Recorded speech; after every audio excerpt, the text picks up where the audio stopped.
Hello, fellow watchers and enjoyers. It is I, Piggy, and I am joined by Mr. Pringle Man himself, AquaDreams, aka Ash. No Pringles are getting eaten during this podcast. He says that, I'm but professional.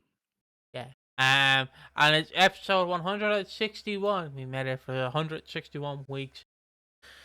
Woo! It's week 5 of 2026. I nearly said 2025. And we're going to cover all the biggest storylines and takeaways from the 26th to the 1st, all the way to the 29th to the 1st. Obviously, when this comes out, it's the 1st of February. We've made it past the first month of January. Can you believe it, Ash? Can you believe It's it? still better than 2025 January, so. Yeah. And yeah, so what are the topics? Well, we have the introduction, which is what I'm doing right now. With Ian exposes a scandal, I can't really put sex in there. So it's just scandal. It's have to put it like that. Jasmine leaves. That's just a breather from, sex scandal to breather. And then we have, I can't put shit in the title either. So I've Poo Bea. That's thanks to Ash, who wanted the title Batshit B, but I had to change it to be YouTube. Well, I was just saying it's the unofficial nickname that I made up. But you just went, that's a title. Like, all right. Yeah, that's the title. And then You just went, can I put back Poo Bea? Yeah, if you want, mate.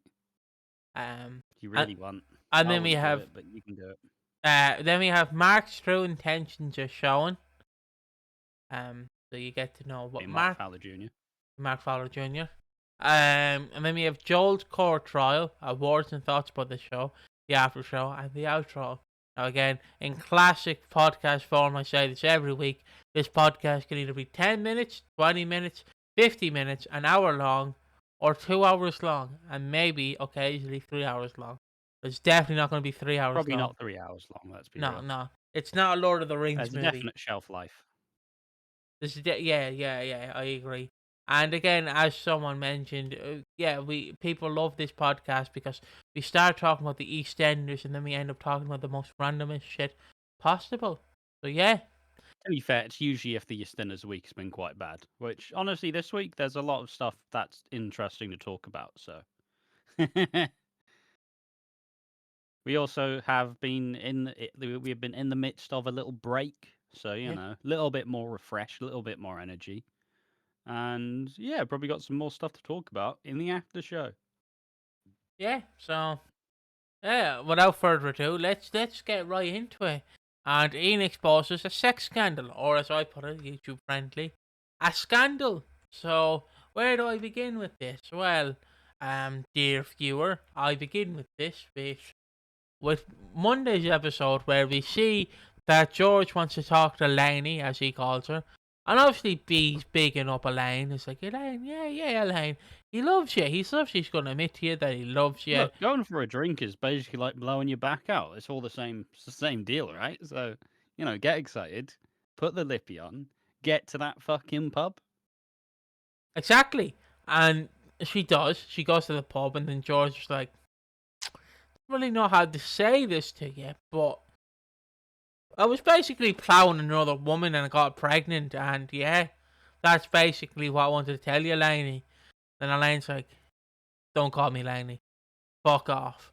That's basically what she obviously, Elaine's got on her hopes up thinking that George wants to get back together. She's like, it's time. We made some mistakes, but we will move past it. I'll be fine. And B got into her head, so it's like, we'll get back together. It'll be great. Nicola's pregnant with my baby. Huh? What? And then Elaine kind of quickly has to go, yeah, never liked you anyways. Stinky.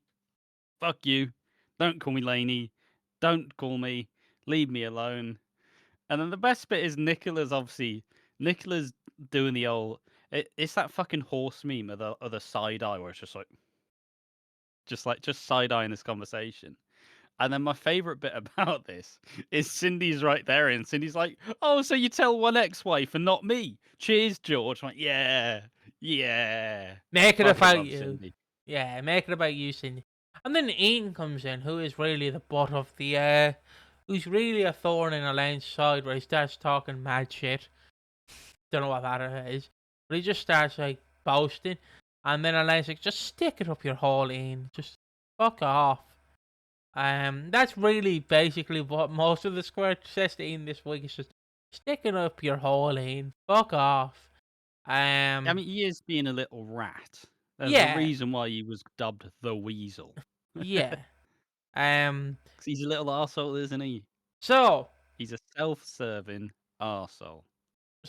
again, And I've never related more. I think this happens in Monday's episode, might happen in Tuesday's episode.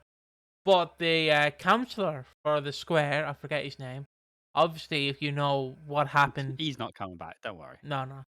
Obviously, if you don't know, basically a week or two ago, Ian phoned him and was like, "Hey, can you get this taken out? Because the house is up there illegally, the boutique hotel."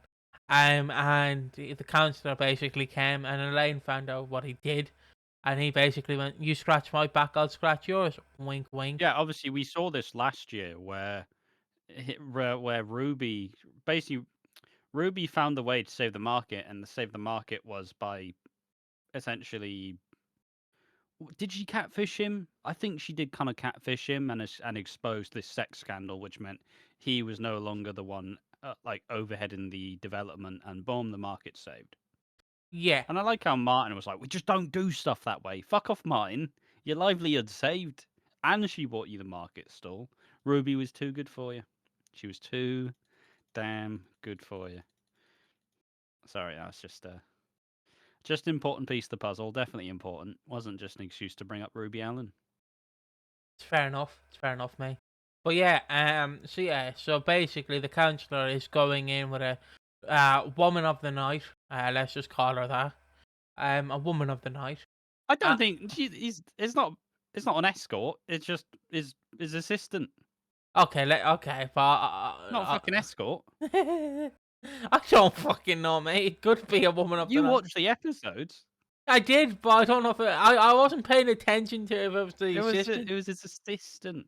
Okay, so he's bringing her assistant in. Look, some would say she's his right hand. Or left, could be ambidextrous. You never know. I thought it was an Considering amputee. considering he's involved in sex scandals, probably not both. Probably not both. Double hand that shit. Go on. He's Spit a on small man. it. One thing I will say, fucking for it being all cloak and dagger, the councillor's fucking garbage at having discretion about it. Yeah, let me just show up very publicly to the front of this boutique hotel. Me, the famous councillor. And so Ian just crops up and just takes a little picture and goes, "Got you, dickheads. Hey.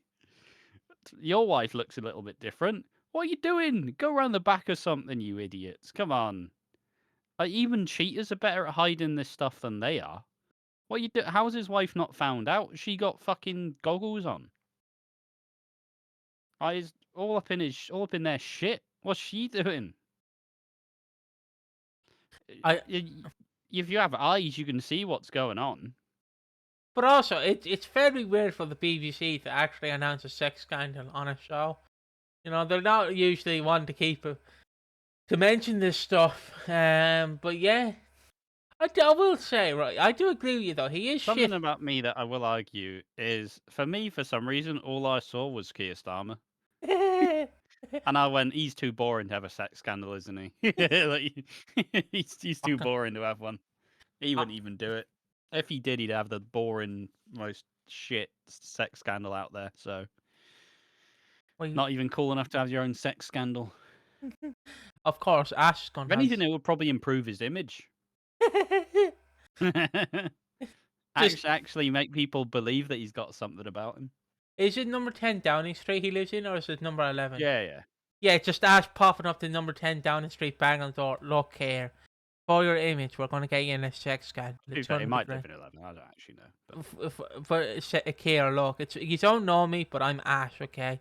And I've been thinking about how to save your image. We're going to put you in a sex Mate, scandal. Zuckerberg improved his image. All he had to do was get the broccoli haircut and wear baggy like chains and shirts.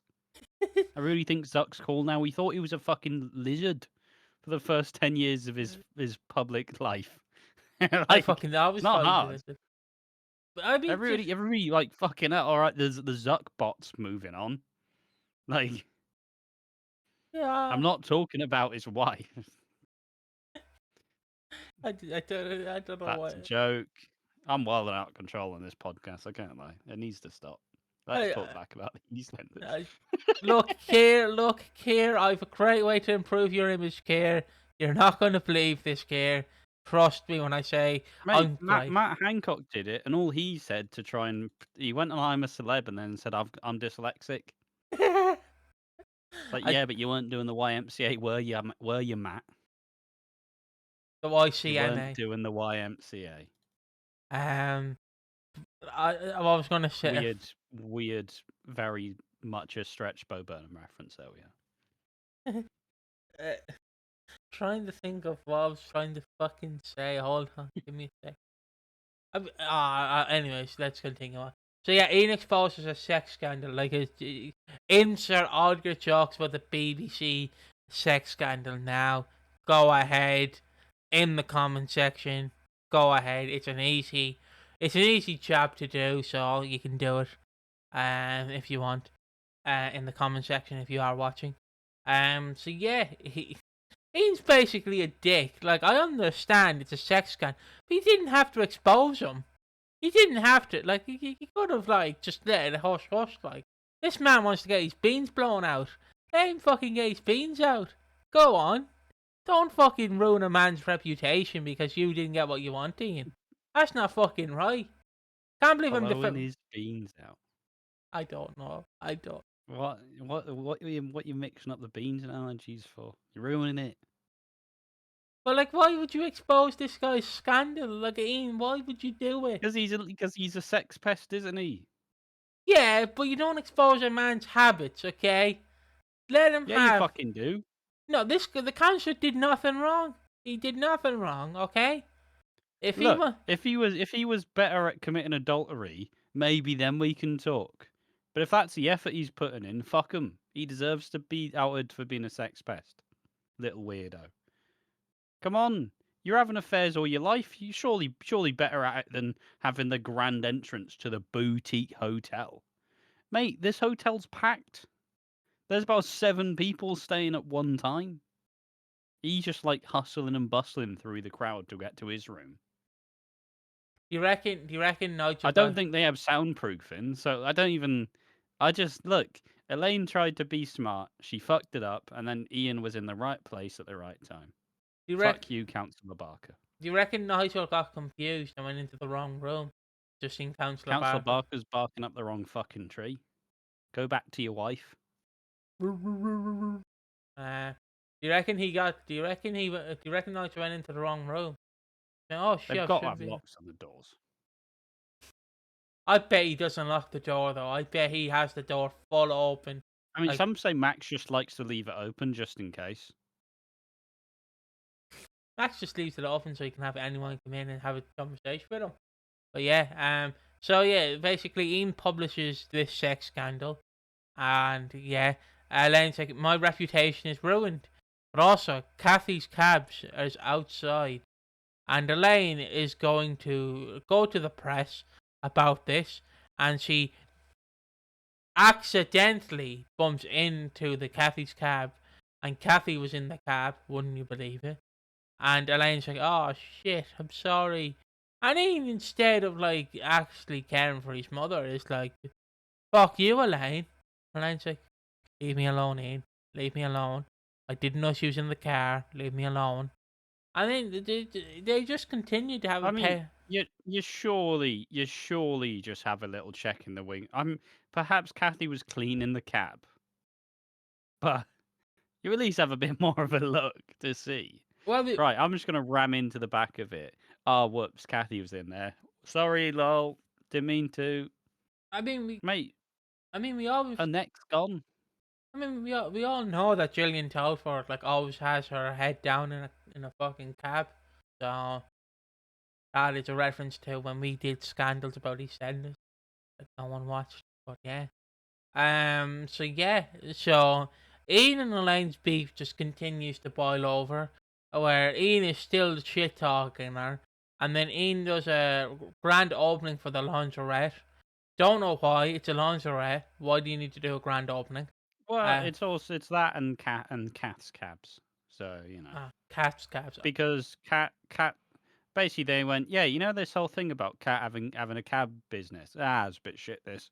All right, Kathy and Ian now have the laundrette and the cabs, Yeah. which I guess it's good. You do need more. You need more Beale businesses. I mean, not really. He probably has the most businesses on the square, but kind of interesting. But yeah, it's the simple like petty little beef.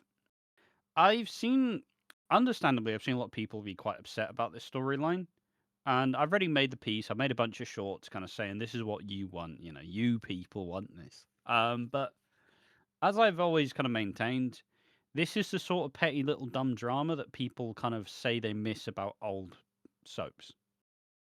This is what, yeah, sure, it's a bit shitty. It's two adults acting like kids, but this is the petty little beef where they're arguing about who gets the last fucking bottle of wine in the shop.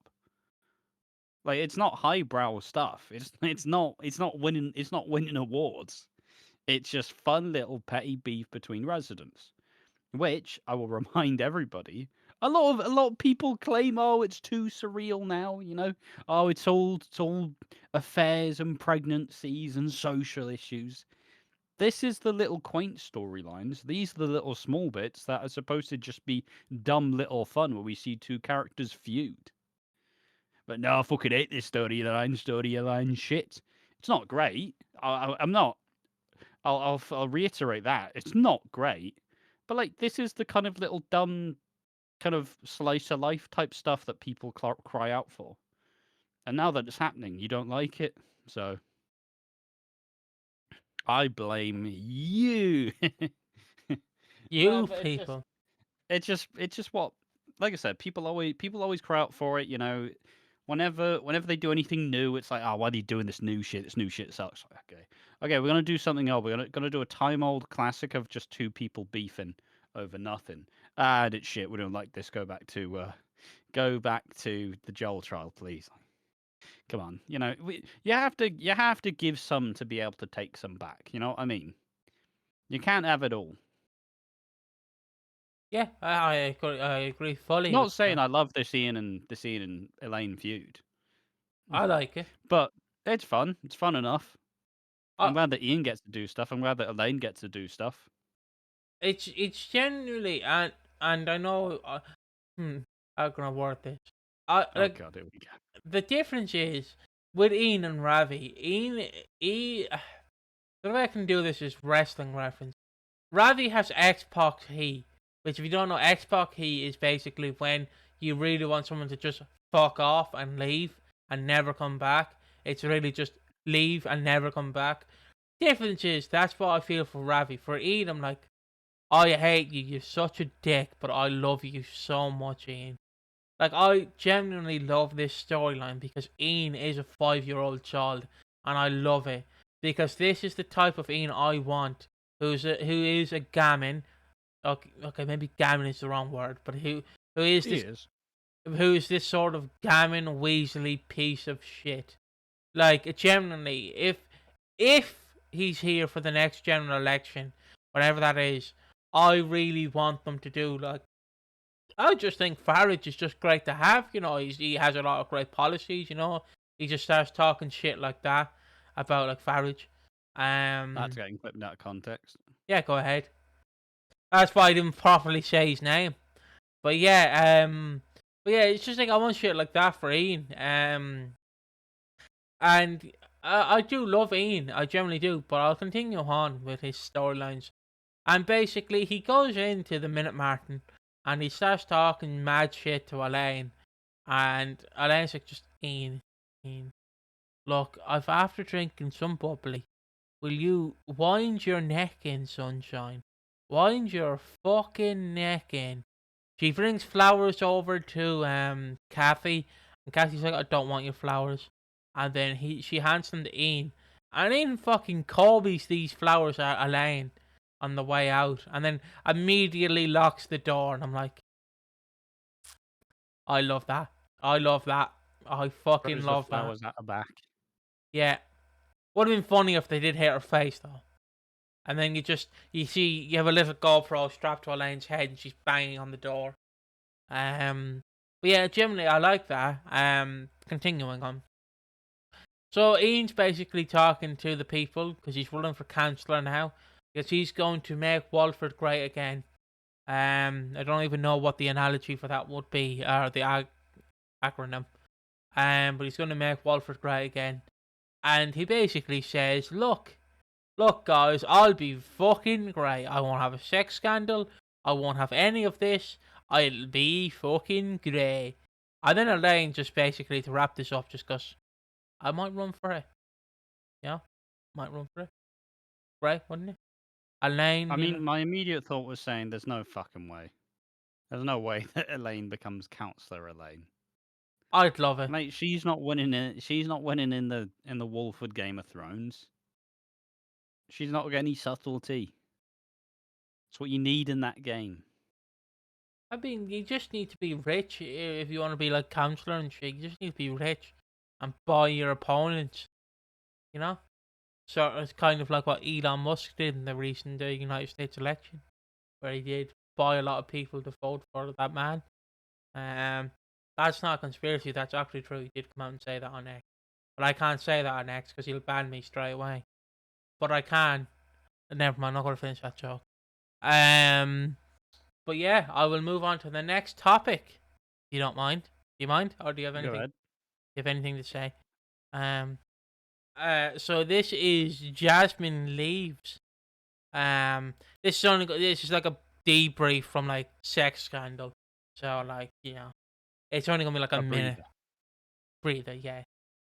So what do I mean by Jasmine leaves? Apart from the fact she leaves, well, basically, in Monday's episode, she really wants to leave and really wants Oscar to go with her.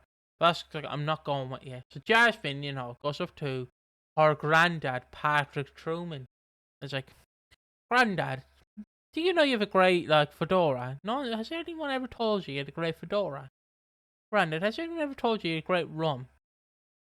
Granddad, has anyone ever told you you have a great like beard? Just like, what do you want, Jasmine? I want to go on a holiday. Do you mind if you give me some money?" Obviously, Patrick's like, "Yeah, sure, why not?" It's like, "All right, that was easy." And then she gets a giant check and he goes, "Hey, Oscar, I've got this check." And Oscar's like, "I'm not leaving with that money. No offense, I'm not leaving with that money. That seems a bit wrong to fleece an old man. I know he did agree, Well, but she doesn't really explain it too well. She just kind of is like, "Oh yeah, well, you gave me all this money," and then Oscar's basically like, basically in the back of his head, he goes, "Did you steal it though? Did you steal it?" um, and then she basically just leaves after Oscar says no, and Oscar gets a text and starts banging on the door, and then Kat's like, "Oh, she dumped you away, loser, loser, scoreboard, scoreboard."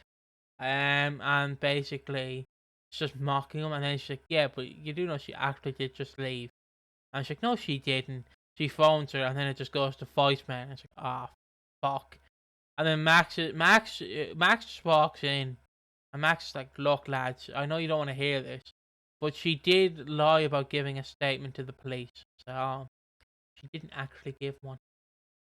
Yeah, Uh, the jig is up essentially. yeah, The and the penny drops. yeah, um, and that's basically all Jasmine does. She's left. I'm assuming she's getting a little cheeky holiday in real life. I You mean, know, she's had a good couple of months. yeah. I feel like this is the way to let a story sit a little bit till the anniversary kind of crops up, and then boom, you bring with the now announced Jake Moon coming back. You have Jasmine and Zoe kind of come back at the same time, and then maybe that's where Zoe actually gets off of the police charges, and then she comes back, and then Jasmine comes back, Jake's back. So I feel like that's kind of where it's going to go. The right time as well, because Jasmine has kind of been in. She's essentially been flaming out of control, which I have enjoyed her. I'll say that much. She is.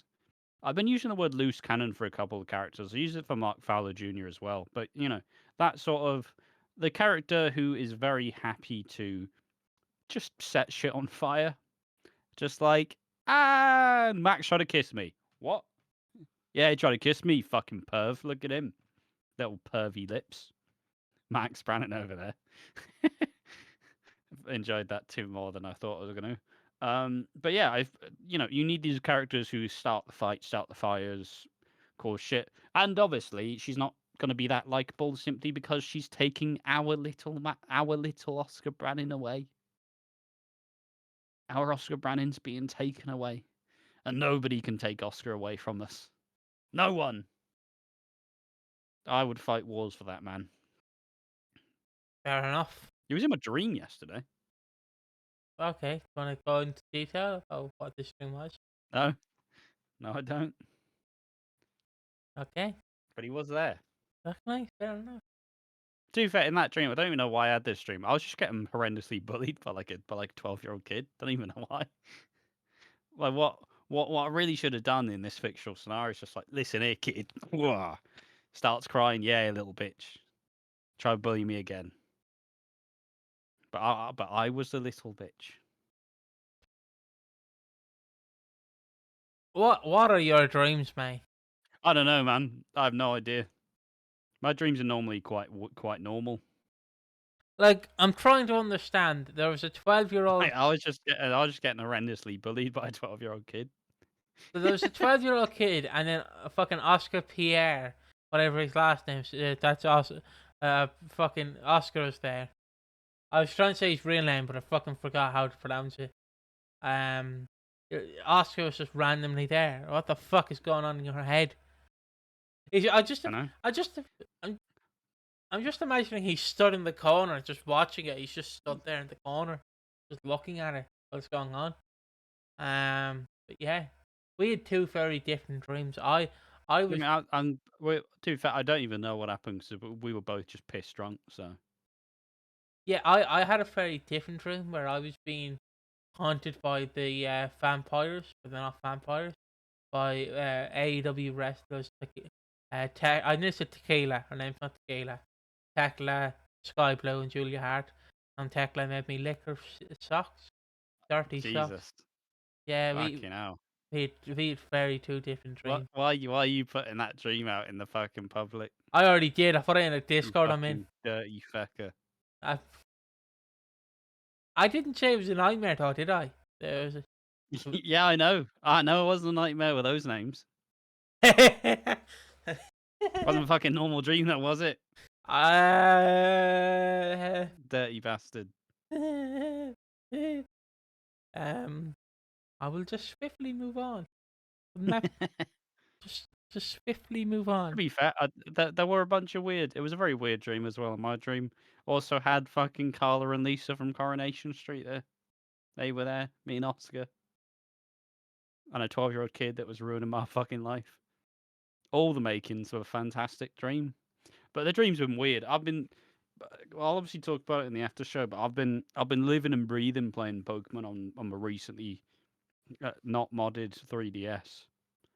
And I had a dream where I'd keep waking up and I'd be like, oh shit, I'm playing Pokemon. And I'd wake up and I'm like, where the fuck did the 3DS go? I'm not having to like find it tomorrow morning. Where is it? Oh, I wasn't playing on it. This was a dream. But sometimes you just get those really vivid dreams where you don't know what's real or what's not. Oh yeah, yeah. I get Like that. for a while, I had consistent dreams that I was a fucking WWE wrestler, and I had so many of them that I genuinely started to believe it. And I went, hold on, what? This is it's a dream. It's a fucking dream. What am I doing? But hey, I was like 12, so. I mean, I sometimes after I take my medication, my morning medication, and go for my morning nap, I do have dreams that feel like actual scenarios where, like, in my dream, for example, let's just say it's you. I'd have you going, you're a fucking loser, Piggy. You're a fucking loser. No one likes you. You're a fucking loser. And then I'll wake up and I go, that's very mean of Good job I delete all those voicemails then. Yeah, and then I'll wake up and I'm like, did Ash actually say that to me or was I dreaming? No. I generally don't know if he said that. And then I'm like, do I message Ash? But then if I message him, it's going to look weird. He'd be like, what the fuck are you on about? What the fuck are you talking about? Yeah, it's just weird. I have some vivid dreams. Obviously my most favourite dream was the Tekla dream. So, yeah. I think my top 3 best dreams.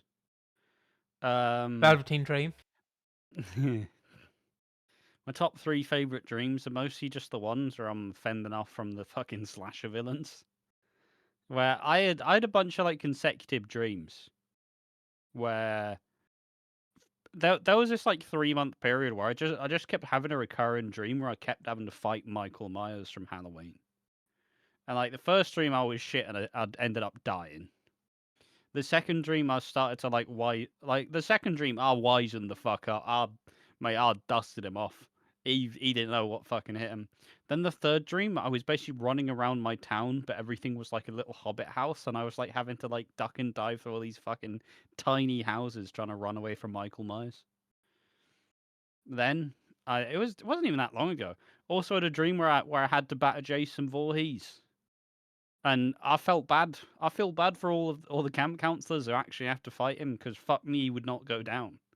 Like, mate, I did everything I could. I ran him over. I like chainsawed him in half. He just split into fucking two. Like, what are you doing? I just split you in half. You can't split into two, you little arsehole. Well, how do I win? And I didn't win. I got fucking murked. Like, it's weird. My dreams get weirdly meta because at some point basically because I feel like through a dream you can kind of tell when your sleep is a bit less like deep. You kind of start to realize, or at least I do, your body starts to realize I'm not actually in much of a deep sleep anymore. So that dream, I just opened my eyes and went, fuck this. Open my eyes. I'm awake now. I've not been able to batter I've battered Jason Voorhees, but he's not dead. So fuck you. And the final weird dream story I'll tell is how for a solid 9 months, and I've probably told this tons before, for a solid 9 months in my dreams, I was blind.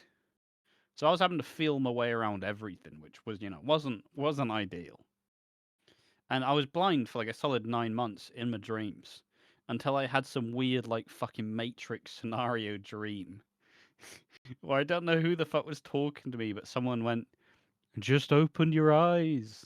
And I open my eyes, I wake up, and I'm not blind in my dreams anymore.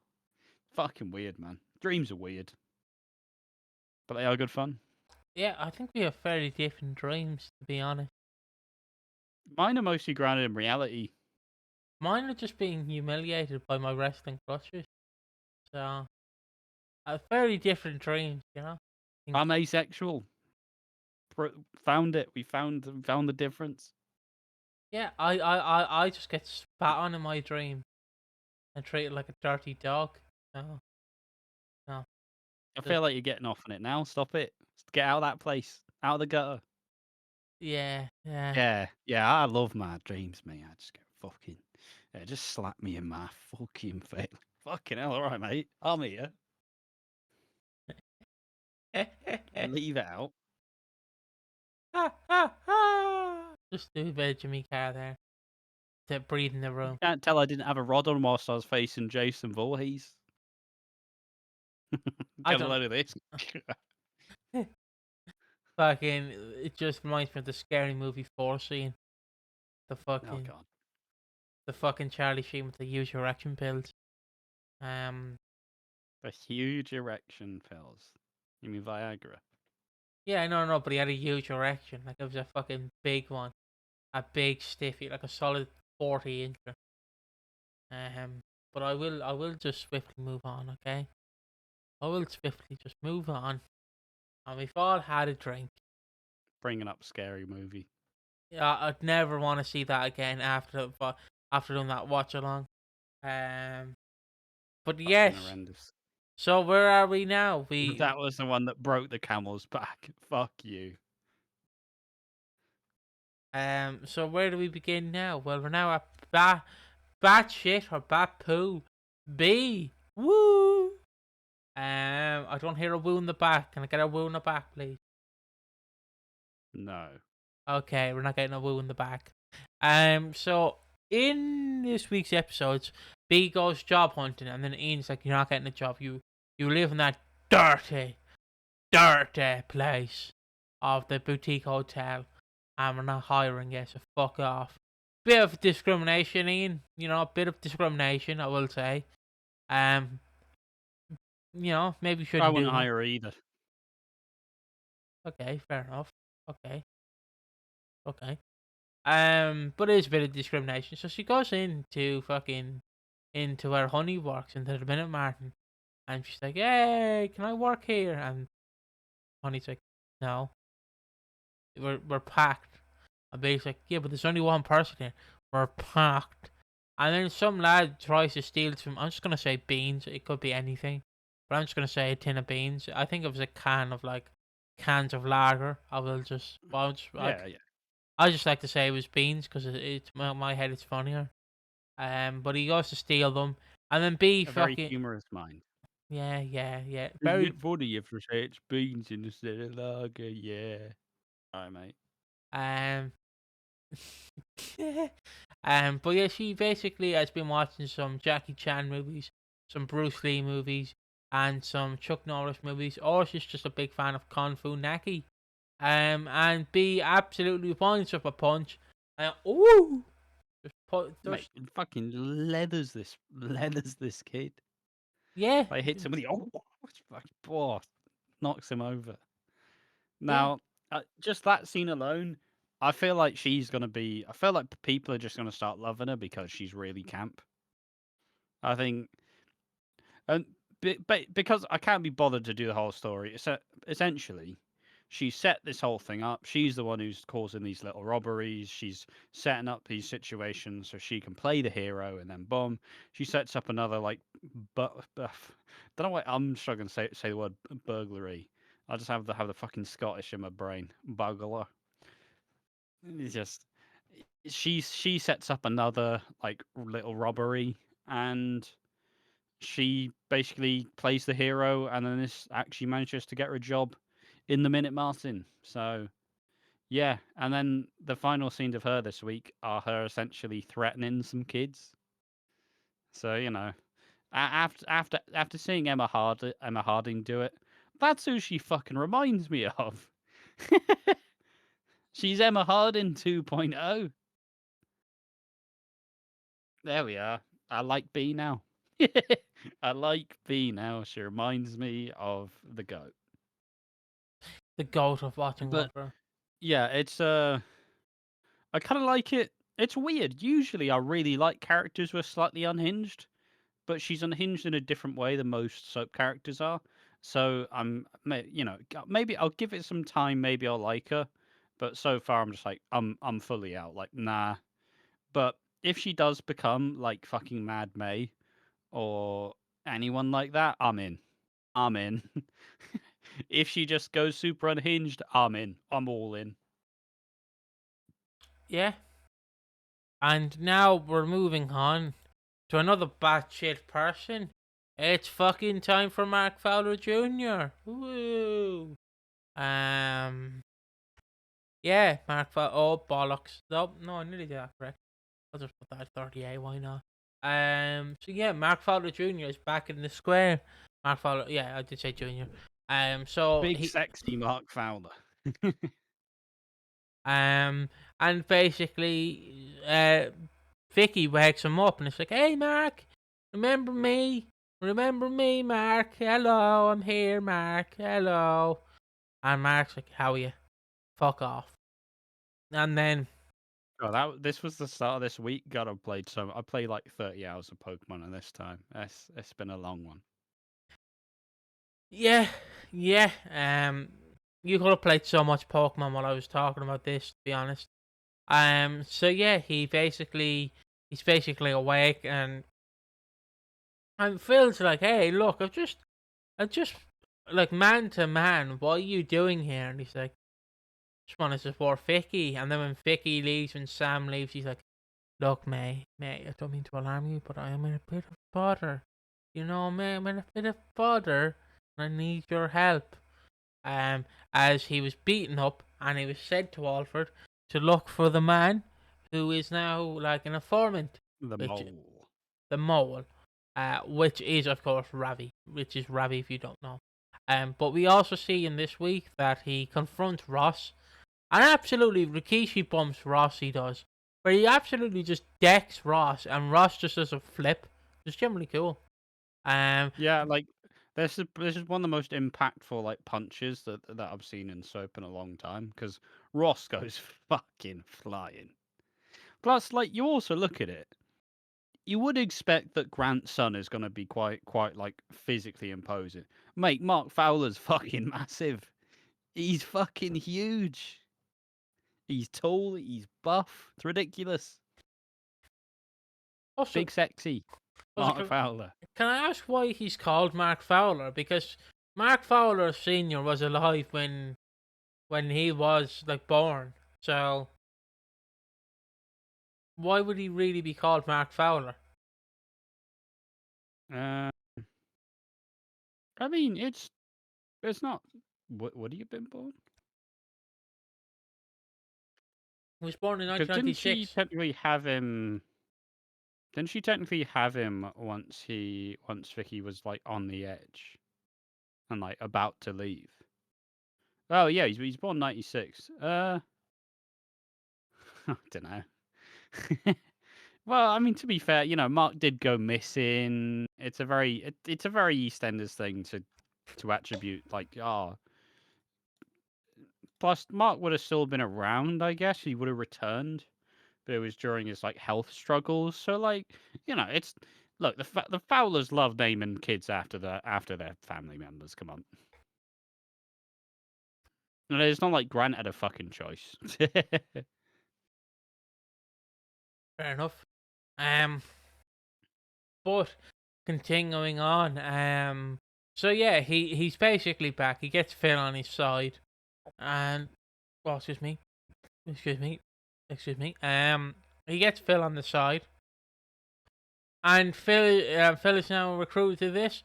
And basically, Mark Fowler basically goes, "Hey, Julie, did you know that Phil is taking your husband away to Portugal?" And she's like, Phil, we're moving on." And she goes, "Stay in the boutique hotel, but the B&B, it's B&B." And yeah, so Julie's in the boutique hotel. The boutique hotel. I'm doing it like a fucking gammon when he goes to Spain. Stella. Boutique hotel. All right. Cheers. But Get yeah. some chips as well. I like my chips. Pomme de terre. I'm pretty sure that's potato, but you know. But yeah. So I'm yeah. not French, by the way. So yeah, he gets Phil to help him, and throughout the week we see him supporting Vicky, but obviously we know he doesn't really care for Vicky. You know, he's here for something else. He does. He fucking does. Do you mean he goes and decks her ex-boyfriend for being a dick? Oh no, I mean he doesn't really like. He does care, but he's not really here for her. Is what I mean. Oh yeah, I mean it was how I predicted it, essentially. He'll be back for the trial, but there'll be another big reason as to why he's back. And the big reason why he's back is that he's doing some dodgy crime shit, and now he's having to try find out that Ravi is the mole. He is the informant. You were complaining earlier this week about Phil being possibly tempted to the dark side because they did a good job at distancing Phil from the crime with his mental health stuff. He's no longer in that world. He went straight after Kat. And then Mark, he's just smashing shit as well. He's smashing everything. He's a very angry little man. Well, no, he's a very angry big man. There we are. Just have to fluff the ego. And therefore, when Mark rats out Phil to Julie, Mark then uses that as the time to go, "Hey, do you have any connections? Do you want to help me find the rat? Yeah, you should really help it. You know, you never really helped out with me during my life, so you should help me now." And it's like, whoa. So he's kind of an asshole once again. I'll find another word to use, but loose cannon again, wild card. He's embodying that, like, he's very physical, like Grant would be. And just remember, he is Grant's kid. So, like, he's probably going to be a bit of a fucking hothead, which is what I'm looking forward to. Because it's one of his first scene, he decks fucking Ross. And yeah, I don't know, it's just cool. It's just cool. I do like New Mark. I think it's I also think if they'd have if they hadn't recast the role the because the original the Mark that came in 2016 is played by what Ned Porteous, who's Joe Tate in Emmerdale. So probably would have been a lot different a character had it have been the previous version because the character he plays on in Emmerdale is completely fucking different to how this Mark Val has been portrayed. So it's kind of interesting to see. Yeah, I like New Mark. I like New Mark. Yeah, I think he's all right in his role. Don't really like getting Phil to help out. I really just want Phil to stay away, but who cares? But my opinion on this, I've ranted enough about it on the various platforms. So yeah, I'm going to swiftly move on to Joel's court trial. Now, you excited for this, Ash? I was. Yeah, I mean it's really good scenes. Really, really good scenes. All in Uh, all. obviously, Joel did nothing wrong. The only thing he did wrong was the fact that he copyrighted us, the prick, and put us in the YouTube gulag. To be fair, that wasn't what put us in the YouTube gulag. That was probably me, but We'll blame him. We'll blame him. yeah, fuck you, Joel. Yeah, fuck you, Joel. And also, if people get mad, he's a fictional character. I'm not going to say fuck you, Max Murray, because like that would be a bit mean. So we are That'll be out of pocket. yeah. So we're just going to say Joel, okay? Um, just know when we talk about it, we're talking about a fictional character. That's why when I say he did nothing wrong, obviously I know he did do stuff wrong, but obviously I'm doing the bit of like I'm defending him because like he is one of my favorite characters. I don't want to see him go, and just know I don't actually mean it. And there is stuff that he does do that I can't really defend, like You can still enjoy the character, but you don't have to. It's the inevitable task. So we have to do this. We have to talk about pretty unsavory shit that all these characters do. But like, you can enjoy the character without actually. You can enjoy the character. You don't have to verify and go. I support everything they do. Like, yeah, of course not. He's done some horrendous shit. So like obviously the bit that I will joke about, even though it is fairly serious, but I am talking about fictional character, is obviously when he did assault Vicky, like hit her. Obviously that I can go, he didn't do it. It was just stunt double. It was AI. But obviously can't defend him filming a minor having intercourse. I can't defend that, and I'm not defending that because that would just make me look like I'm a victim on the fucking St. James's Island list, and I don't want to be on that list, and I never will want to be on that list. I'm not saying his name. He was an estate agent.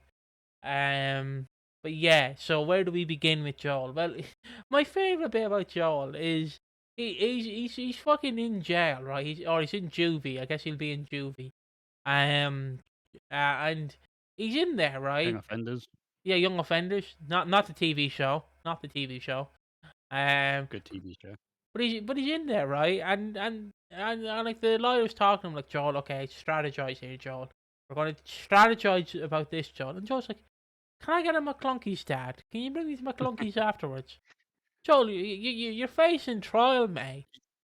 It's just he's delusional, isn't he? That's the funniest bit. He sees Ross for once. Can we get McClunkies when it's done? Like all I thought about, So, Joel, you're not going to the dentist, mate. like, You're on trial for uh, for terrible crimes. like I know it's not the same, but all I thought about was You like, get an ice cream after. No, you can get fucking prison slop. That's what you fucking get. like all I thought about, and he is dead, so I can't say it.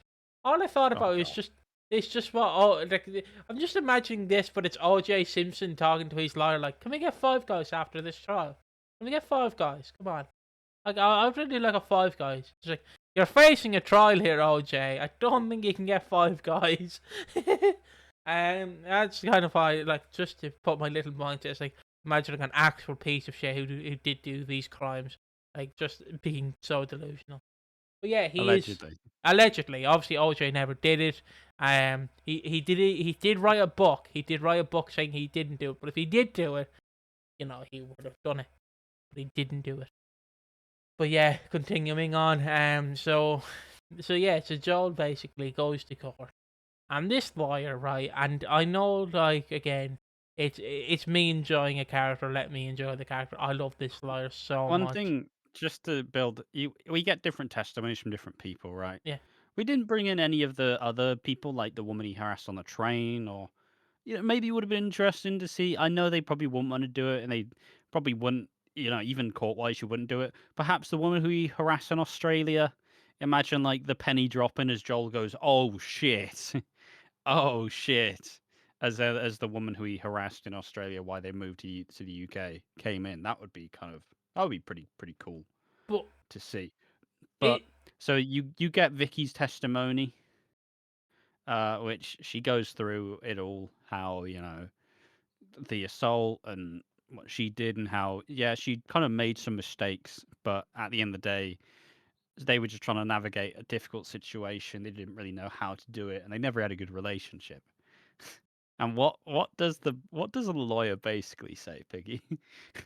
yeah, because I don't want to get clip out of context. But the lawyer basically just goes, "Listen, slut. You're a slut, aren't you? You're a dirty, filthy slut. You like sleeping around with men. You like ruining men's lives. You like cheating." Home wrecker. Yeah, exactly. It's fucking. Like, so sorry, what? Like it's It's a like, obviously, remember the line when Sharon was in court, and they basically tried to say that Sharon was like a promiscuous woman, and Sharon's like, "Don't slut shame me." It's like, yeah, get him, Sharon. And the lawyer basically pulls that because I mean, being a lawyer in some instances, this lawyer has to know that Joel is guilty. So he's having to find a way to defend this clearly guilty kid who has done this stuff. So just Vicky's just a homewrecker, really.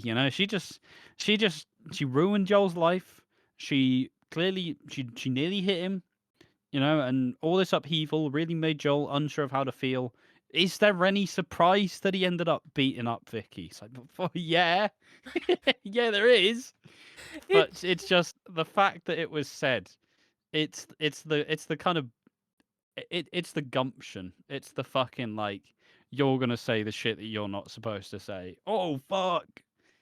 That was the wild bit. And Vicky's like, I'm not having this, and she storms out of court, and Vicky and Zach and Ross all go after her, and she's like, I'm not going, and they all go, yeah, but you kind of have to though. You kind of need to though, otherwise the case may fall apart. but I will Oh yeah, we say didn't even talk about it as well. Previously, Vicky and Zach sleep together the night before the court trial, and that's kind of big. I like that. I like that as well. I'm way more down for Vicky and Zach as opposed to Vicky and Ross. Um, but yeah, that's the kind of thing where Vicky then, after having slept with Zach the night before, she kind of really is feeling pretty rotten. Like, oh, maybe I am a homewrecker in a way. Maybe I am the bad influence. But just very good stuff. Very good stuff from Vicky. It's when they kind of announced there was going to be this big episode, and I was always kind of anticipating it in a way where I was constantly saying, when we talked about the Vicky and Joel stuff, I was always having to try and explain that we don't know what Joel is going to do. There's a chance that his behavior escalates, and I thought it was going to go to the really, really dark place. I thought it was going to go to the really dark place of how Joel was going to treat Vicky, and he still went pretty dark with the assault, of course. But yeah, it kind of it basically what I'm trying to say is it was a really good platform to give Alice Haig. It was a really good platform to give her really strong material. I mean, you also just typically, if you are a Fowler woman and you basically you tell a bunch of men to stop being fucking idiots, you give that to any Fowler woman, it's easy money. It's easy fucking money. It's what Michelle was fantastic at. It's what Vicky has been fantastic at doing. And this was the big storyline that was going to platform both Joel, who was never going to be a long running character, not really Ross. Ross was just a tertiary one. But this was the kind of Star is Born role for Vicky, which, I feel like has generally worked and made a lot of people actually like the character. So yeah, I think she's a really good representation of being Michelle's kid and also like Den's kid. So yeah, I genuinely Vicky has grown into a very strong character, and these scenes just kind of exemplify it. It was tremendous, it was really good, and I think they've done a fantastic job with it. Yeah, and continuing on with the trial, Vicky basically goes back, and then Ross is like, yeah, he was offline, and Vicky's like, you could have told him no, could have told him to stop it, and Ross is like, could have, but I didn't, but I could have, but I didn't want to, and like continuing on with it, we see the next morning, she's like having a cup of tea, um, I'm just imagining that tea consent video. If someone offers you tea, you don't have to drink it. Right, the one they teach at schools, the one they show at Yeah, yeah. schools. Um, but yeah, like I just so she basically leaves, and Zach's like, "Hey, where are you going?" And she's like, "Don't talk to me." So she sits down on the bench. Ivani comes over and talks to her, and basically says, "Hey, look, it might be rough, but we'll get through it together." And she goes back to the courthouse. Ravi is supposed to be there, but I kind of made the joke. It's like, is Vicky genuinely having to get a pep talk from Ivani, the 15-year-old who had a really shit year? Like, it's just, I was just like, come on now, come on, Vicky, stop trauma dumping to this 15-year-old kid. Like, fucking grow up. I did, as I was saying, Ravi, obviously, whose life is very sad. He's very sad. He's going to do a Twitch stream and put, like, I'm sad in his titles, like someone that we used to know. And yeah, he's fairly sad because he has to miss the court trial because he did a crime and now he has to pay for that. How sad. So he can't be there. But if Annie testifies, also Joel, side note, just on the second day of the trial is like, why is my dad not visiting me? I just want a packet of crisps. And then Tommy comes in, and then Joel's like, you're not a real man, Tommy. And then obviously we get this very macho, like, a real man is someone who doesn't harass women, who doesn't beat up women, Yeah, it's Tommy prepped. fully taking the stand and saying, fuck you, fuck you. Look, I thought you were a mate, but he basically says, I thought you were my mate, but basically I just didn't want to be lonely anymore, which is a fucking diss.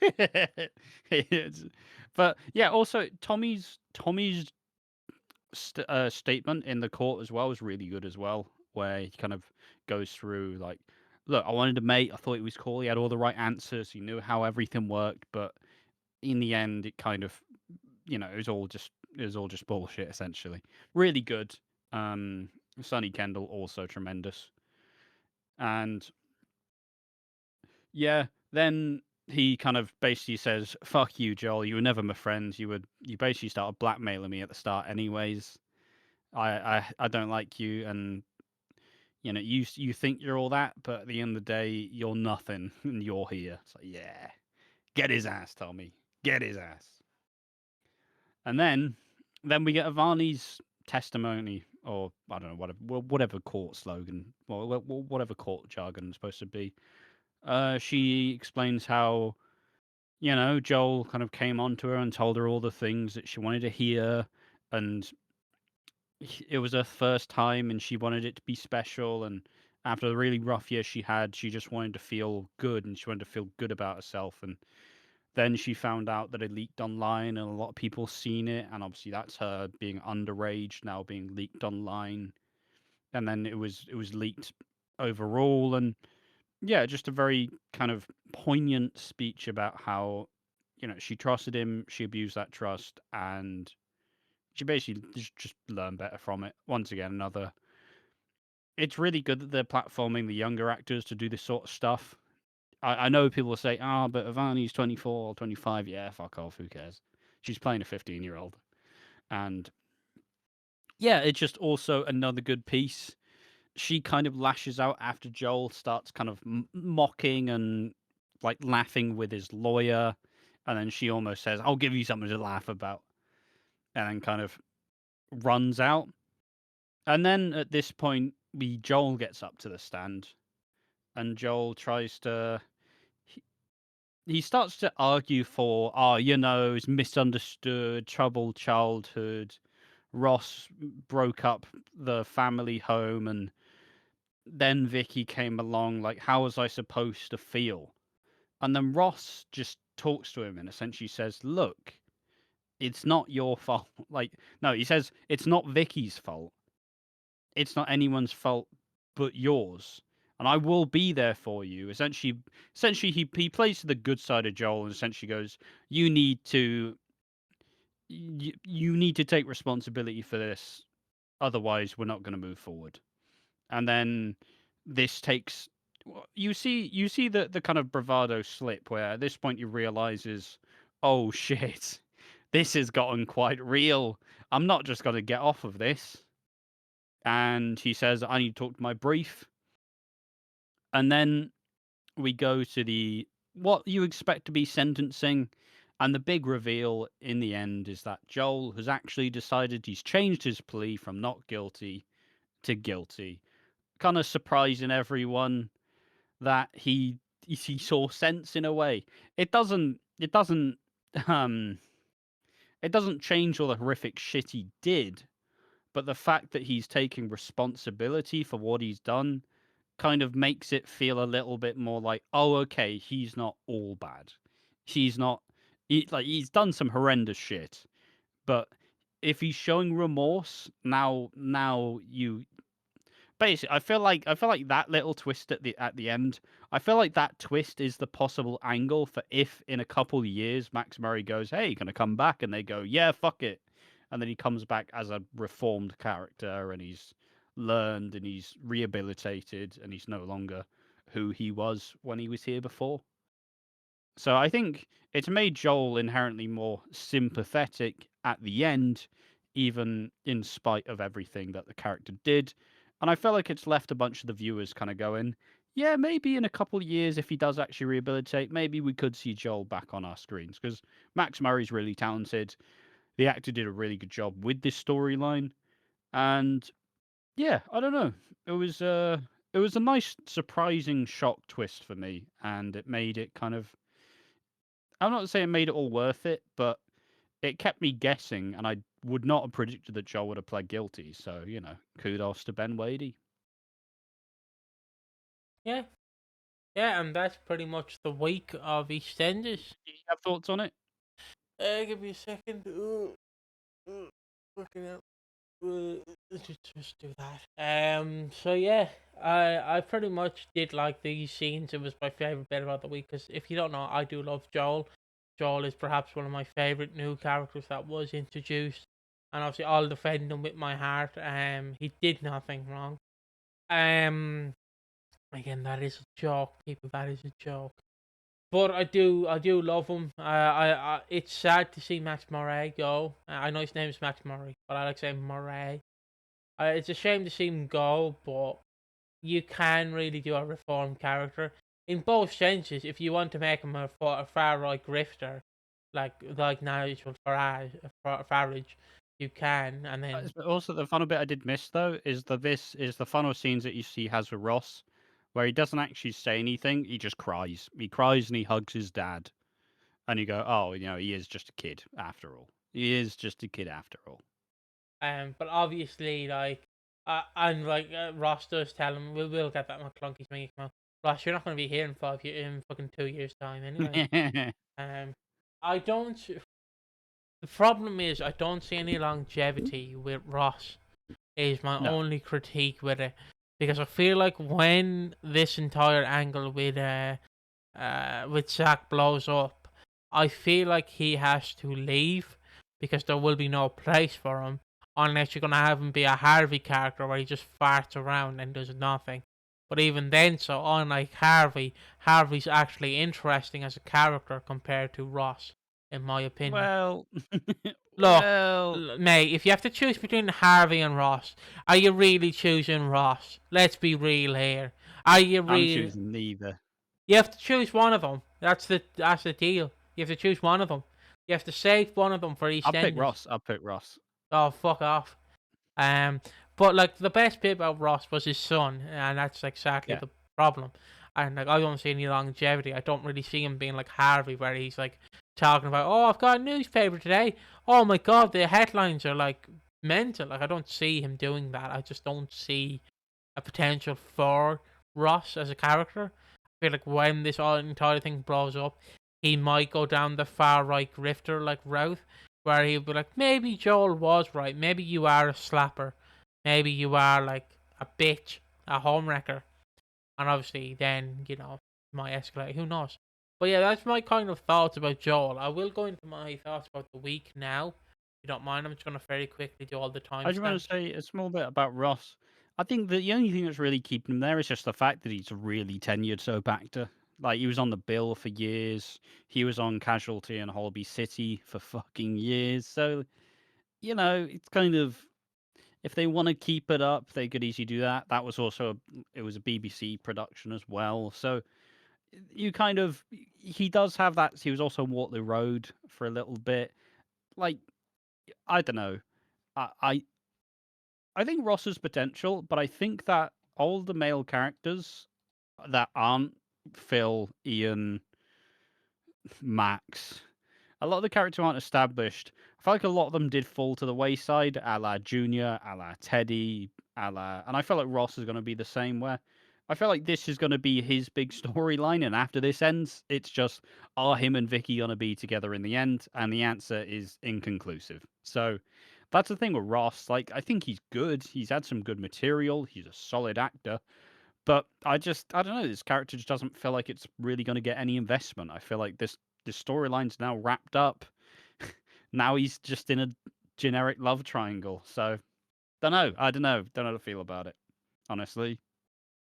Like, he served his purpose, but as you said, I don't really see the longevity for Ross in the show. He could easily be, because some characters, they do slip through the cracks.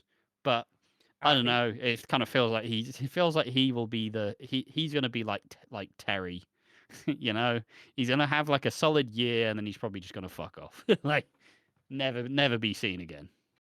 And now it is time for the award and thoughts about the show. So if you don't know how this works, we're going to basically give thoughts about the week, what we thought and what we think and shit. It's what we, oh, that's the wrong overlay. Shit, sorry. It's what we do. It's what we do, to quote Triple H, Paul Levesque.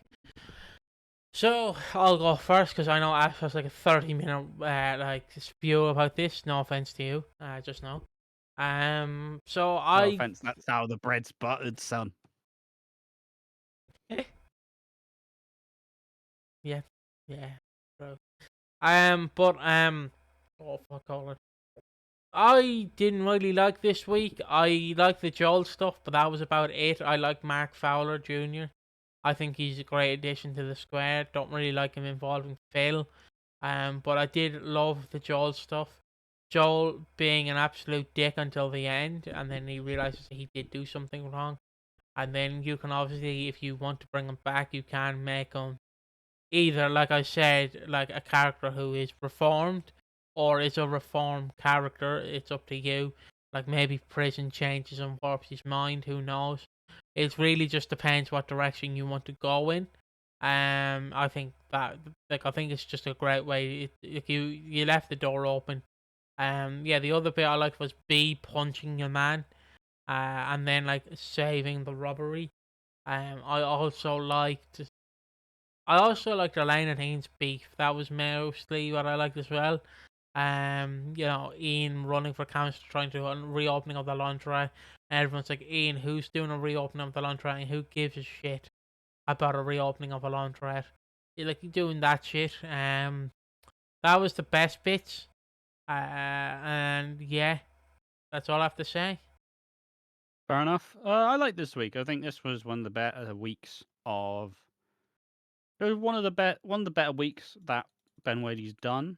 Obviously, I think I highly doubt we're going to get a. I highly doubt we're going to get a consistent. Like, I doubt next week's going to be as interesting as this. But equally, the Joel stuff with the continuation of Nigel's dementia, probably is the best thing about this era so far. So it was really good, and I really enjoyed it. I like the introduction of Mark Fowler.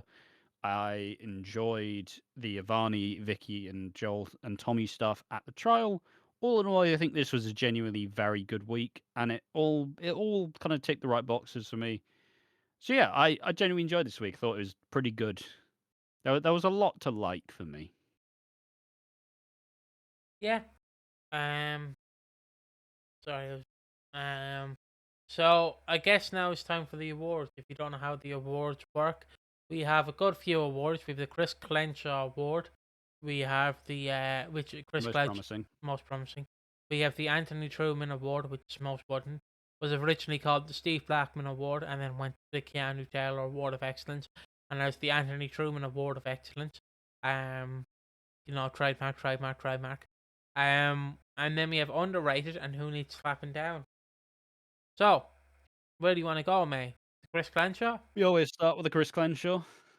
The most promising for me is to see where Mark Fowler Jr. is going to go and what he's going to get up to throughout the year. So we know he's involved with the Braddens somewhat in 2027. Well, in the new year of 2027. Um, I don't have faith in Wadey doing anything great with him, but I am looking forward to seeing where he goes. It's really, as you said on the Watching Walford Watch Party, which you can tune in every Thursday at 7:30 or about 7:20. As you alluded to on stream, he is pretty much what's the word I'm looking for? It's pretty much a shame that Martin had to die for their sins for them to be brought back. It's really a shame. Yep. 'Cause, Martin would be great to be a great uncle to them. Even though Mark would probably call him a wet wipe or some shit because Mark doesn't really like him. But yeah, I'm It is simply a shame that it's simply it's simply a shame that to bring in new Fowlers, Martin had to die. Which I get it for the 40th, that's fine.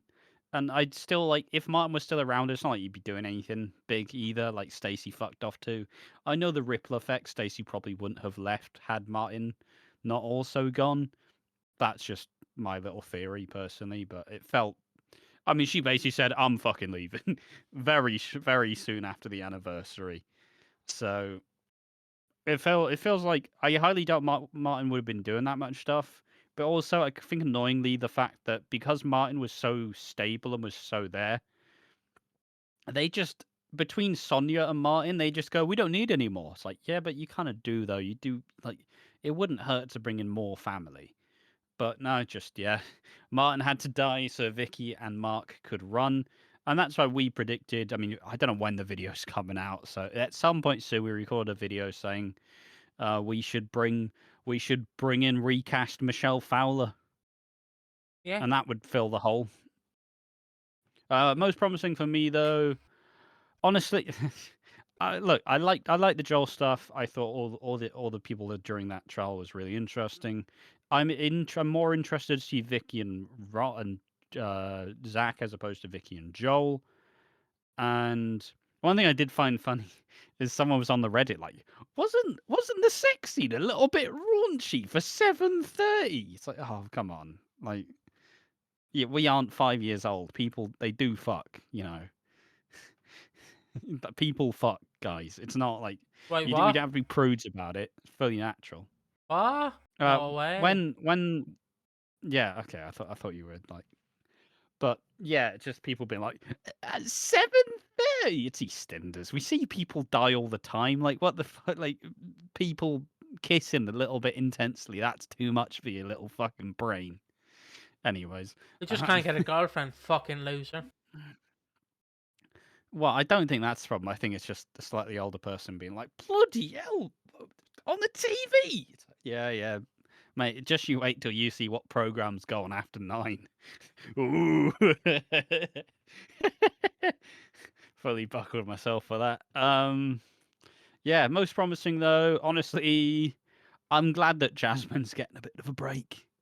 I think the Zoe and Jasmine stuff needs to breathe a little bit, and people don't really know how to feel about Jasmine because she's proven she'll be self-serving and she's basically been sabotaging our Oscar. So with a bit of time to breathe, I feel like it'll ramp up at the right time and it'll actually be fairly interesting, especially with the news that Jake Moon is coming back. So that to me, the fact that the storyline's going to get a bit of, get hopefully, and just you wait until they bring back Vicky or Zoe this week because they better or next week they better fucking not. But hopefully the story gets a little bit time to breathe and we get to flesh out a lot of the other aspects now that the Joel storyline is now basically over. What comes next? Yeah. So up next is the Anthony Truman Award of Excellence. This is the most wooden award. It's not me when The I shit have. duff on Thursday. I was gonna I make. feel like Oh, if you had, if you had the duff of Joel saying of them saying Joel's pleading guilty, boom, that's interesting. Or you have the scene with Joel like saying to Ross like, we'll get McClunky's afterwards, duff. But the duff was Zach look, and we didn't even talk about it as well. So the honorable mentions is fucking. So yeah, Zach and Vicky slept together the night before the trial. And then once the trial's over, they all go back to the Vic. And then Zach's like, "Hey, when are we fucking again, Vicky? That was so much fun." It's like, fucking, I've just been through a traumatic experience. Fuck off. And she says, "No, I'm with Ross. I'm with Ross." And then Zach's at the fucking door looking a little bit sheepish about to take his place in the cuck chair. Like, fucking, what are you doing? What are you he trying to do that for, you fucking weirdo? She's just been through a traumatic experience. Don't ask when you're going to blow your beans next, you fucking dirty dog. he does the Jake Gyllenhaal scene where he just like goodbye and fades into the fucking dark. That's what he does. From that, I think it's from SNL. I might be wrong. It's Jimmy Fallon, where he just does the like that and goes, "See ya." I think it's Jake Gyllenhaal. And then yeah, I thought you were going to reference one of the movies. one of the what? Yeah, from that famous movie scene, SNL. It's like, what? Eh? Um, I was also going to make the joke. The most wooden is, of course, not me when I have my dreams about Tekla, Sky Blue, and Julia Hart. It's obviously not me. That's not what I'm giving it to. But that was my joke I was going to make. Um, what will I give it to? The most wooden. Th-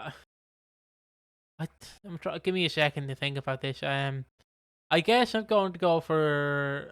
I was going to give it to the lawyer, but I'm giving it to the lawyer in the next award probably. So I guess I'll give it to Joel because Joel is well. He wasn't wooden. It was more so I like Joel after the trial. Basically, like, no, I didn't hit her, and if I did hit her, so what? Slap a bitch, silly. Woo! You know, that can all be clipped. I don't care. That's basically like what I liked about it was Joel at the start of the trial being like, I did not hit her, and if I did hit her, I did. I did not hit her. I did not. Which again, I need I to mean, it see. was just a really interesting one to see how the longer the trial went on and the more evidence that was posed against him, he realized, oh shit, this is real. Oh shit, I It thought I was just going to get 1 year in like suspended sentence and youth offenders. Oh shit, I might actually go to prison. obviously we made it. Well, I did make a joke, but obviously we kind of referenced like the room with Tommy Wiseau, and I basically said that at Prince Charles Cinema in London, I don't know if he does it every time, but there is a screening of the room you can go see, and he's like sat on stage watching it with you, and like you can ask him questions afterwards, and I'm always interested to actually go to one of them and just heckle him, but then I'll be kicked out. But I'd love to just go there and start heckling him. You're shit, Tommy. You're shit. Um, I would bring you, but you wouldn't go all the way up to London again, so it's fair enough. Yeah, I'm Uh, good. yeah, he doesn't want to see Tommy Wiseau live in person. I'll bring him to Madame Tussauds, but he wouldn't even go to that. So, um, but yeah, next award is underrated. The lawyer. The lawyer. Look, I mean, just it's always fun to see characters say shit that you wouldn't ever say in a real scenario. So you just go, "Oh shit!" Like that's it. That's the reaction that got from me. That's the reaction it probably got from the audience because it's like, "Fucking hell!" They actually said that. What the fuck? Like, I hope the pay's good. But yeah, underrated. Tommy, good scenes, good actor, played it well. Nice to show that he's learned from the Joel stuff and didn't go the way that Joel did. So Yeah. And of course, who needs slapping down? Uh, Zach, Ross. can we pump yet? Can we pump yet? No, I've just been through a court trial where a guy fucking nearly killed me. Yeah, but can we pump though? Fuck off, Zach. Like I said, I'm giving it to Ross because he's a shit dad, so he needs slapping down. So yeah. And now moving on. I don't know what this movement is. I'm trying to stretch, but moving on. We have the after show. Now, what is the after show? This is where we talk about whatever comes to our little brains. Isn't that right, Mr. Ash? Sorry, what? We're on the after show. Yeah. I stopped paying attention. Sorry. I'm here. I'm in. Do you want to go first? You want to start? All right. I don't have much to add. I'm just excited to watch a rumble with Ash after this. A royal rim job rumble with Ash after this. I'm fucking excited to. Oh well, I'm just excited for the week. I obviously got my customs in. Got my favorite wrestler, Marcus Corvon, Monty Brown. Look at that. Ooh. I've got some others, but this is probably my favorite. You can't really see the silver, but yeah. And I know no one will care, but this is actually a big Sikh body, an Ezekiel Jackson body, Ash. It was, yeah. So Ezekiel Jackson does come in use because he actually is beneficial to use a good wrestler. So, yeah. But yeah, I've just been chilling really. I've just had a normal week. My tooth's been at me. I think it's my tooth. Has been at me. So I'm probably getting that seen to next Tuesday, on the 3rd. Yeah, 3rd. I was supposed to see Return to Silent Hill this week, but obviously there was a weather storm, so we couldn't really go up. And then the day I was going to go up, my dad wanted weather storm. Are there other storms? A rainstorm. Sorry, Mister. I have to. Weather. No, it's just the use of the phrase a weather storm. It's all caused by weather. Sorry. But obviously we were going to go up and see it, but we didn't. And then the day I wanted to go up, and my dad and I wanted to watch the football, which I allowed him. I went, yeah, sure, why not? And then we were going to go up on Thursday, but I obviously were going to go up Thursday, but obviously I wasn't. I was doing the live stream, which I didn't mind. So yeah, I've also heard it was a shit movie. Anyways, that is basically just the game, but it's just the cutscenes from the game, basically. It's kind of what people want in a way. Yeah, but you kind of do want to make it a bit more grand, like grand for like a movie. Oh yeah. You can do it. You can adapt it better. Yeah, like there's no problem like doing Cyberpunk the movie, but you have to kind of add stuff to it for the general audience and kind of not spell it out for them, but you have to kind of like, so this is why James is fucked up, and what he did is wrong. Which if you don't know, in Silent Hill 2, James does kill his wife Mary, and he's wrapped with guilt, and Silent Hill is an analogy. I was going to make the joke that obviously it's like the Mario movie, but they actually had to give it characters, but obviously Mario isn't a fucking character in the first place. You can do whatever the fuck they want with Mario.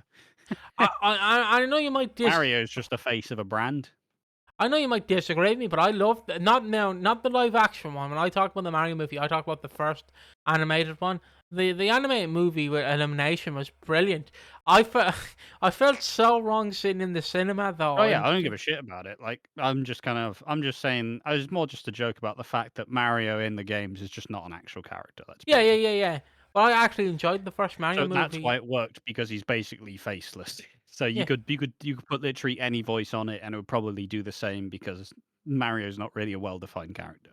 Yeah, and he's probably the most known video game character without like a fucking he's Sonic. Yeah, but like again, I'm probably going to see the second movie in cinema again. I seen the first one in cinema. I looked like I'm wrong in there. I was sat in the back with my Mario tin popcorn bucket, fucking looking at it. But I don't mind. I don't mind going to. I just hope it's not on at 10 a.m. because I don't want to go to fucking cinema at 10 a.m. I want to go at like 2. Let me go at 2. Just want to, because he's going to like Super Mario Galaxy. He's going to the Galaxy in the new one, and that's what I look forward to. And Yoshi's in it, and Birdo's in it, and obviously I made the joke that transgender Yoshi's in it now. No, non-binary Yoshi's in it, which is Birdo. And And I obviously know Birdo is not a species of Yoshi. I know. But yeah, I don't know. If it Return to Silent Hill comes on like streaming services, I will watch it. But if I just heard it's basically just the game, but shittily adapted. Adapted, yeah. Yeah, which is a shame, really, because it is a fantastic game. Which I do recommend people play it. You can play the original, you can play the remake, you can play the HD remakes. That come out for the PS3 if you want. Any platform you really see fit. It's just a good game, really. Um, what else? Yeah, like I said, I was seeing the Mario movie reveal, and I was like, ooh, that does look good. The sequel does look good. And I am looking forward to seeing the sequel. Markiplier's movie came out, Iron Lung. Which I might go see, but I probably won't. I'm not really a fan of Markiplier, so good No. sporty movie, but um, um, excuse me. I did what else did I see in the news? Oh yeah, I found there was a streamer, Linko, I think his name is, or Lucario, um, basically got caught with a lot of unsavory stuff on his PC, and then instead of like he admitted to it later on. I'm not going to go into detail what he found, but a lot of fucked up shit. And he basically went, "I'm going to rehab for 30 days." Doesn't help that you're a nonce, mate. Just saying. Just saying. So yeah, that's what I've been watching. I've been watching some YouTube drama, and I like getting the drama and the tea and the gossip. Fucking, I was watching some YouTuber who was talking about this, like Morgan, is that the term? Max Ewan, basically the guy who does like on about like how you can get a strong jawline, and what he does is he grabs a ball pen hammer and just smacks his jaw to like, because obviously if you smack it and hit it enough times, he thinks that the structure will like the jaw will shape with the bruise or some shit, and that's how you get a stronger jawline. And yeah, and then his parents took away the hammer, so he used it like a trophy instead. And then he's basically saying he's going to get double jaw surgery, which is just stupid. Which, if you don't know, they're going to like basically push forward his upper and lower jaw a bit, so he'd have a kind of like a more like my chin. If that makes sense. I know no one gives a shit, but I just wanted to mention it. That's what I've been watching. So yeah. What have you been up to? I modded my 3DS, which has been good fun. I don't even know what rabbit hole I went down because the DS was we had a Game Boy, which was still pretty good and played a lot of the Game Boy. But even when I was like growing up, it was still they had moved on to the DS and the 3DS, and we were a DS household. I mean, it's a cheaper portable, which isn't super expensive, and you get the Pokemon games and you get Animal Crossing and stuff like that. So yeah, I don't know what made me do it, but I went, fuck it. I'm going to mod the 3DS. Might be fun. I'll play all the Pokemon games that I've not been able to play for years. Because, yes, you can emulate the Pokemon games, and that, is still fun. But with emulation, it comes with a bunch of little extra features that you can do. And on emulators, you can fucking fast forward. And look, I'm a simple man. I'm not very good at not pressing the fast forward button. I'll just go, fuck it, let's just zip through it all. I'll play it in half the time, who cares? But actually playing it on a physical console has been really good. So this week I've been playing Pokemon for Leaf Green, Gen 3 early on, remake of Red and Blue. It's been really good fun. I've really enjoyed myself. I kind of I because the DSs broke ages ago and the 3DS doesn't allow you to play Game Boy games because it got rid of the cartridge slot that the DS had. I've not really been able to play these games on console for fucking ages unless I want to bring out the original fucking Game Boy, but I don't really like. I still have a ton of Game Boys, but and I still have the chargers for the Game Boys. Can I be fucked to play it on Game Boy? Nah. But playing it on the DS, good fun. The modding was fucking easy as well. So it's been really fun. It's kind of culminated.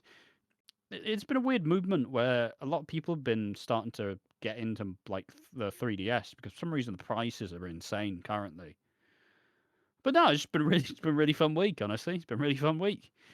considering I think it was last week or maybe the week before, I was still watching Waterloo Road. I kind of went, yeah, I'll probably just watch a bunch of Waterloo Road and do whatever the fuck, like this week and the week off. I've just been playing Pokemon. That's it. Like I've transported back to being a kid again. It's been great. Um, just beat it before we started recording the podcast. And next up's Pokemon Emerald, which I'm gonna get into after we finish up recording all the shit. But no, it's been really. It's honestly, it's been really fun. It's kind of shocked me in a way because I don't know. I feel like a lot of us, if you're of a certain age, you do. I feel like most of us remember just playing on like a DS or playing on a Game Boy. There's just something really simple about it. It's just good fun. But yeah, plus it's a weird thing where other than consoles, once again, I'm not really. I didn't really play Pokemon. Basically, in Gen 4 of Pokemon, which is what Diamond, Pearl, and Platinum, they added a thing called like the physical special split, where you had stats where you just had attack, which was special and physical attack combined, where the fighting type is physical, but the psychic type is special. But in Gen 4, they decided we're going to overhaul it and we're going to make all of the moves be specifically either physical or special moves, which kind of changed it. So when that was introduced, kind of went, do I really want to play the games where it wasn't introduced yet? And the answer was I was wrong. The game's still bang. So yeah, it's been good fun. Been really good fun. Um, yeah, there we are. That's my bit. I've had a fucking great time. Yeah, on the 3DS, just to give my bit. The reason why I think the 3DS has gone up in price, and I know this is just my bit, which I did steal from someone else, but I'm just gonna claim it as my bit as you usually do. But the reason why I majorly think it's gone up in price is because obviously our generation who grew up with the DS and the 3DS and the DSi and the 2DS and all those fucking iterations of the DS, like Yeah. like we're all adults now, so we're getting nostalgic for it. So it's like I know that's gonna But shock. equally, it has been uniquely nostalgic as well for me to just play on the fucking 3DS. Yeah, It's just been wild. because like the 3DS, well, not received well. It's still a good like console. It can play pretty much the what would it be, the second and third generation of games. Like you can play the SNES and the NES, and it can play, I believe, early Sega stuff. I believe, and I might be wrong, but Yeah, you that's can emulate a ton of shit. yeah. But you can't do like PS1, obviously. But you can do No. PS1, but it's very like you have to Oh, it's configure it. scuffed. Yeah, it's fucking complicated as shit. Not complicated. It's just you have to have the right settings and shit, and it's just But yeah, it was like I looked. It's like, do I mod the Switch? And went, oh, you actually need hardware, and it's probably not going to work. I'll mod the 3DS instead. But yeah, the 3DS does live on because obviously we're all grown up now, so we're getting nostalgic for the stuff we grew up with, like whether that be wrestling figures, whether that be Beyblades. I nearly butchered that. Blade, Beyblades. I'm trying to think of oh fuck, what was that card game? Yu-Gi-Oh. Yu-Gi-Oh, yeah. Shit like that. We're all getting nostalgic for it. Like Hannah Montana. I know that's not really. That's more of a TV show. But again, that's becoming nostalgic. Apparently, Miley Cyrus is going to don the wig once again and do a Miley Cyrus, not Miley Cyrus. I can almost see it. It's fine. Fuck the climb, by the way. Terrible song. But she's apparently going to don the wig and be Hannah Montana again. Um, for I think they're looking at doing a show at Madison Square Garden in like June, but obviously the tickets are going to be like ridiculous prices. But you know what I mean. The 2000s are becoming more and more nostalgic, just like in the latter half of the next decade, which would be the 2030s. The 2010s will become nostalgic, but it's like the mid And to we'll be old. we'll be 30. But like that will become nostalgic. It's just an inevitable cycle that things become nostalgic as you get older. Yeah. Like what you love as a kid will become nostalgic to you. depending what that is. Just like for an instance, I don't know if your mom would be nostalgic, but let's just take an example, like smoking in a bar or in a pub. Might be nostalgic for that. That was a thing years ago. But obviously, people became a bit more wary. We can't really do that. The people's nostalgic for a lot of different things. People do like the aesthetic, don't like the lung damage, No, but no, it does make parts look quite cool. it does, and it's just how it is, really. It's kind Yeah, of it's why times change. it's why like even though most people don't really agree with it, it's why Marvel is bringing back all these characters from 25 years ago because again, you have to look at it from a marketing standpoint. You can't really do it in 2030 when they're like 60, when most of these people who were like 20 and 30 doing the movies in the 2000s, who were like, again, like I said, were 20 and 30, would be 60 in 2030, like, when like the new decade rolls around.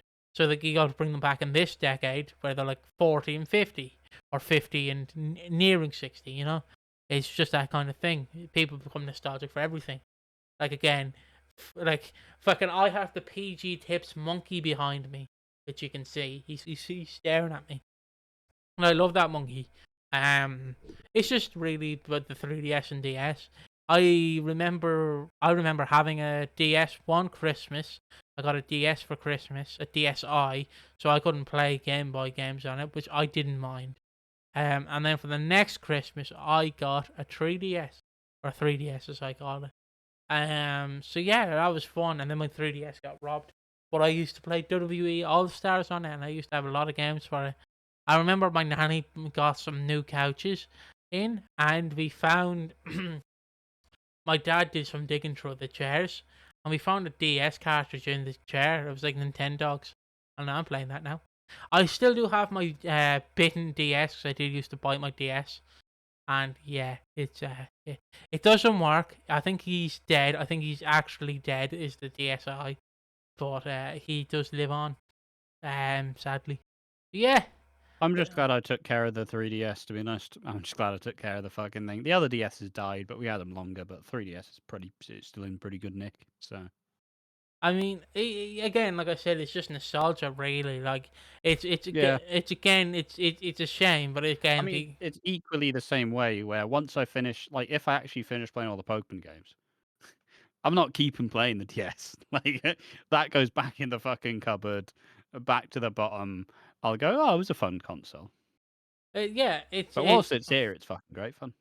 yeah, and obviously, like an example that we can give for EastEnders, like Ben Whiteley, he's nostalgic for the 2000s. And there's not many characters you can really bring back from the 2000s because they either Jake Moon.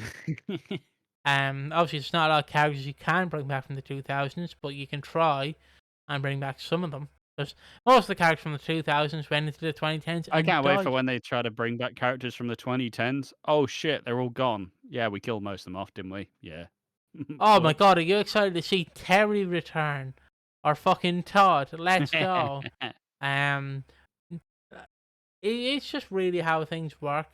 It's why I get interested in seeing like nostalgic ads from the 2000s if you grew up in Britain and Ireland, and then like you watch Tiny Pop and it's like Lely Kelly's the coolest shoes. Oh yeah, oh, yeah. Yeah.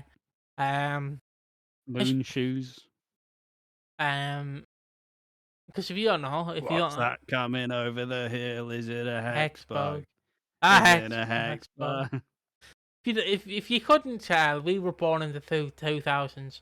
Ash was a 2000s Yeah. kid. I was a late 2000s. Well, I was an early 2000s kid as well, but I grew up in the latter half of the 2000s and the 2010s.